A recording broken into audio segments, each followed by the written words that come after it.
most of us that were here at the beginning of this year, it was actually, the beginning of this year was a crucial time for our church because John went through that series, All Things New, if you guys remember that, tying in the beginning of the year. And if you remember, a lot of the sermon topics were actually the values of our church.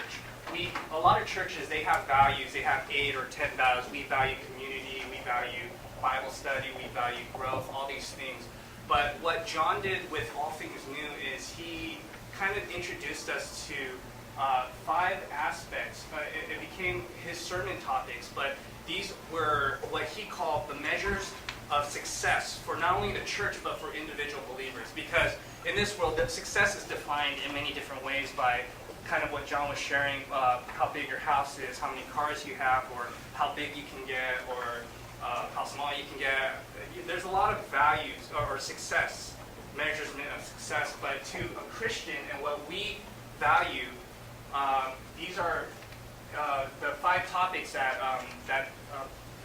Pastor John shared with us at the beginning of this year. And so what we did is, if you notice in your booklets, and like I said, we apologize we couldn't get this out to you guys sooner, but these values are in there, and you'll see as we go further along how they're going to tie in, and not like, oh, well, I value that. That sounds good, because many of us, we see things that are worthy to be valued.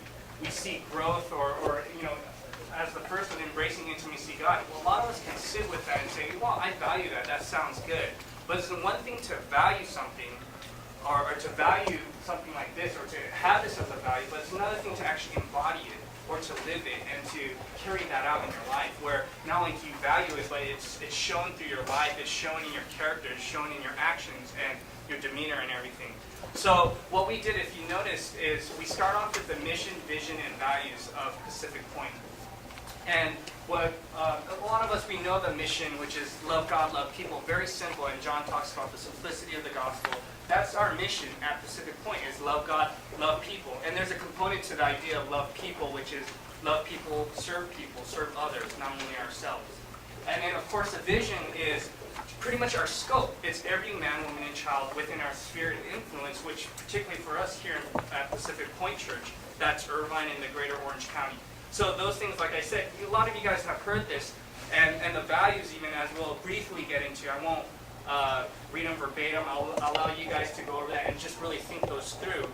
But these are the things that what Pacific Point Church is about. When we say we're a church, we're one microcosm of the great church that God has brought to earth through His Son Jesus Christ. But when we think about our identity, or what makes us unique, what draws us out from the other church, not that we're better or anything, but this is what we stand for. And so it's our mission, our vision, and as we see here, our values, what they tie in, what we can measure, not only our own personal walks, our own personal faith with God, but as a church even. Because there's one thing that if I'm strong, or I feel that I'm very intimate with God, and I'm more mature and have a lot of growth in my walk with God, however that may look, but if you can imagine a collective body of people that are on that same level or in that same direction, how much movement and how much can really be lived out as we hear from the Word. And so that's what, honestly, we think the church should be about. And as I said, we have here just some highlights or clarification. And the first one, embracing intimacy with God. As you'll see, it's literally just your relationship with God is, how your relationship looks like. We talk about values, and in this world, how we are inundated by information, by entertainment.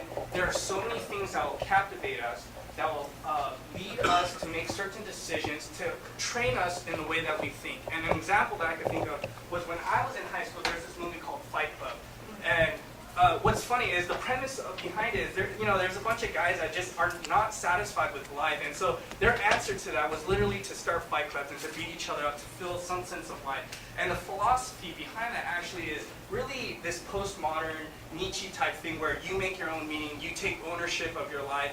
And what happens is when I saw that, there's Brad Pitt and Edward Norton, and I love that film. It was great. I actually ditched class with my friends, and we actually drove down to the Spectrums. And we sat in and we watched that movie. And walking out of that, it's just like, wow, that was a great movie. But the thing is, stuff like that, if you can imagine constantly, more movies, more TV shows, more books, more magazines, everything that's just saturated in that.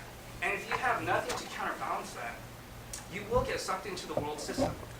And what's so funny is that with Christ, he comes in and he shatters all of that, and he allows us then to see a clearer picture of who God is through, of course, Jesus in his person at that time, and whatever cultural and aspects of their life that they were stuck into their world systems. Here now in the 21st century, same with the Word of God, with our idea of embracing this intimacy with God, the time that we spend, the time that we read his Word and allow his Word to saturate our life, to counterbalance not everything, because there are good things in life, but to counterbalance some of the bad things, some of the pursuit of riches or the pursuit of beauty, or all these things that can consume your life.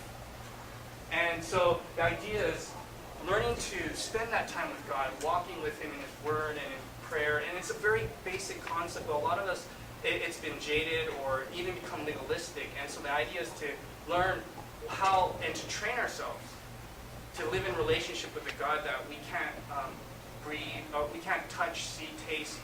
He's not tangible as our spouse or friends, but we do know he exists, and he's our creator. And so it's training ourselves to actually walk and live in relationship with someone that's as awesome as God is. And so that's one of the key, and as you notice, that's the first value, because out of that flows all these other values.